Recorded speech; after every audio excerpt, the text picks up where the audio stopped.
भोपाल के अवधपुरी इलाके से दिल दहलाने वाली घटना सामने आई है। 5 साल की मासूम बच्ची जो अपने घर के बाहर खेल रही थी, वो हैवानियत का शिकार होने से बाल बाल बची।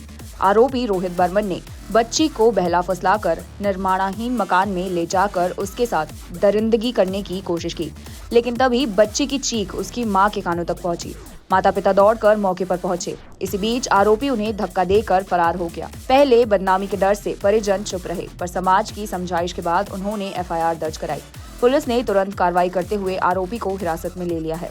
भोपाल पुलिस का कहना है कि मामले की जांच जारी है और आरोपी पर सख्त कार्रवाई की जाएगी। एफआईआर तो समय पे हुई, सूचना परसों रात की 11:30 की थी। डायल 100 पे आया था, पुलिस पहुंची भी थी।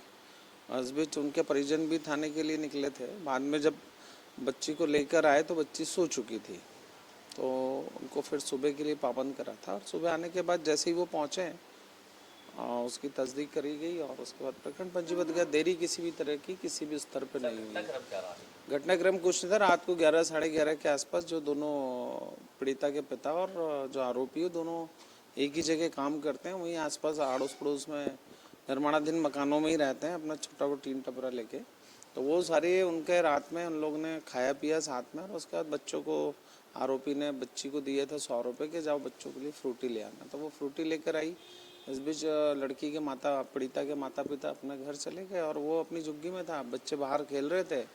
बच्ची के रोने की आवाज़ पर से पीड़िता के पिता और माँ उसको ढूंढने आए, तो वो एक खंड जो निर्माणाधीन मकान था, उसमें एक अंदर कमरे में अर्धनग्न अवस्था में बालिका भी और आरोपी भी मिला था। उस पर से प्रकरण पंजीबद्ध किया गया है। उसने दुष्कर्म करा है या करने की कोशिश कर रहा था, दोनों चीज़ें हो सकती हैं। मेडिकल रिपोर्ट्स मेडिकल कराया गया है।